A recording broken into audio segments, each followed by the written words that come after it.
महान और शुद्ध आत्माएं कम ही उम्र में ज्ञान को प्राप्त हो जाती हैं। तो नमस्ते, मैं पवन यादव। इसी के बारे में आज विस्तार से जानेंगे, डिटेल से जानेंगे कैसे महानतम आत्माएं बहुत कम उम्र में ज्ञान को प्राप्त हो जाती हैं। देखिए, समाज में काफ़ी बच्चे पैदा होते हैं, सब अपना अपना काम करते हैं। कोई बिजनेस करता है, कोई नौकरी करता है, या फिर कोई दुकान अपनी चलाता है, कोई गृहस्थ जीवन व्यतीत करता है, कोई किसान बन जाता है। लेकिन महानतम और शुद्ध आत्माएं बहुत ही जल्द ही आत्मबोध को और निर्वाण को प्राप्त कर लेती हैं कम ही उम्र में।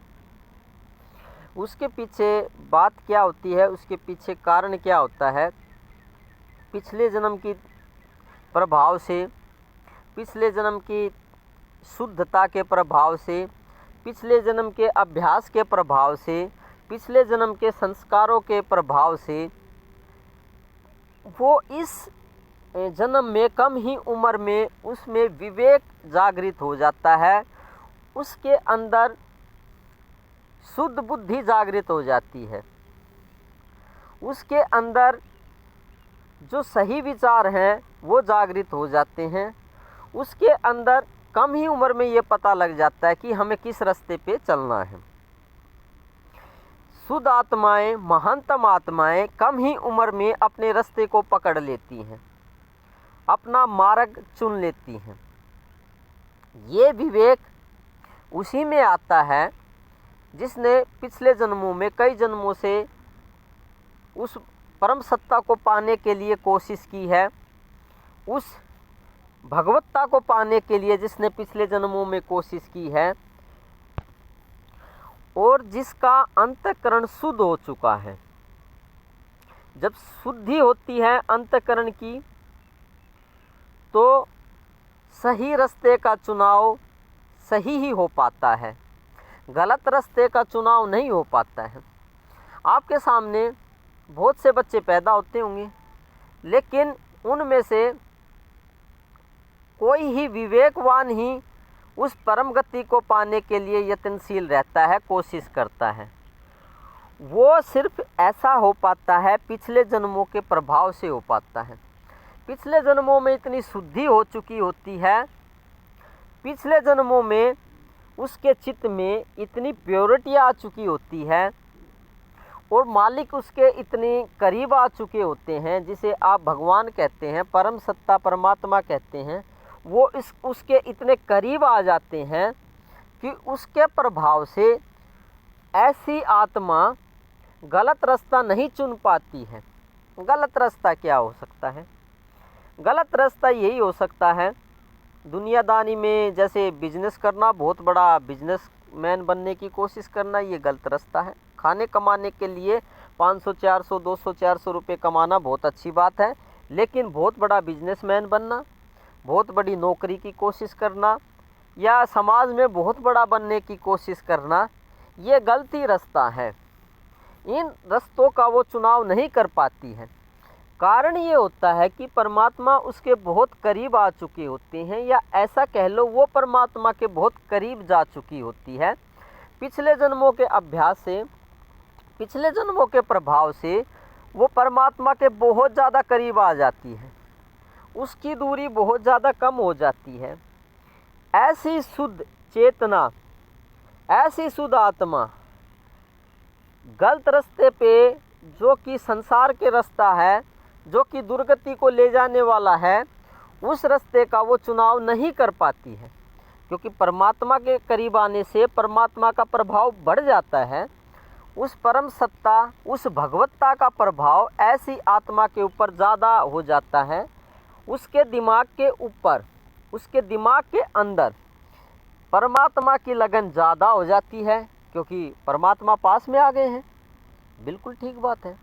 आप ऐसे समझें, गर्मियों के टाइम में जो धरती है सूरज के थोड़े पास में आ जाती है, तो गर्मी हमें ज़्यादा महसूस होती है, गर्मी ज़्यादा लगती है। जून के या मई के महीने में जब सूरज धरती की दूरी कम हो जाती है, या ऐसे कह लो धरती सूरज के पास में आ जाती है या पहुंच जाती है, तो हमें तपन का एहसास होता है, गर्मी का एहसास होता है। वो क्यों होता है? क्योंकि दूरी कम हो गई है। तो सूरज अपना प्रभाव तो दिखाएगा ही ना। आपके शरीर के ऊपर सूरज का प्रभाव ज़्यादा होगा, असर ज़्यादा होगा, तो आपको गर्मी ज़्यादा लगेगी।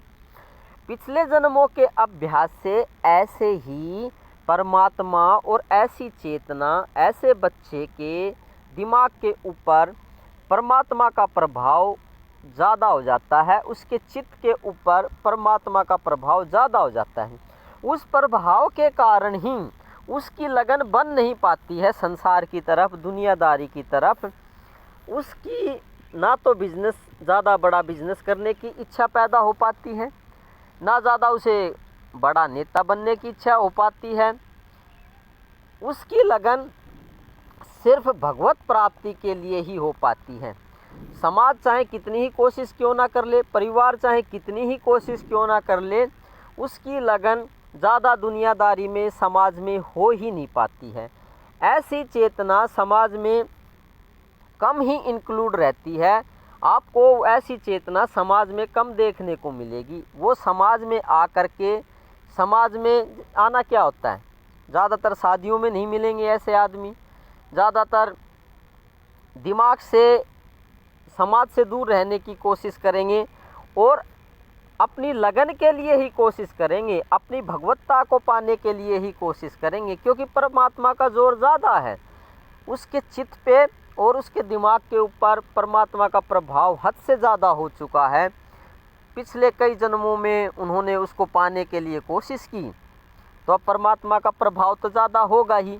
अब दूसरी बात, उनके पिछले जन्मों के जो गुरु होते हैं, पिछले जन्मों में जो उनके गुरु भी रहे होंगे, उनका प्रभाव भी ऐसी आत्माओं के ऊपर या ऐसे बच्चे के ऊपर ज़्यादा हो जाता है। उनके दिमाग पे उनकी शक्ति का असर कह लो, ऊर्जा का असर कह लो, ज़्यादा हो जाता है।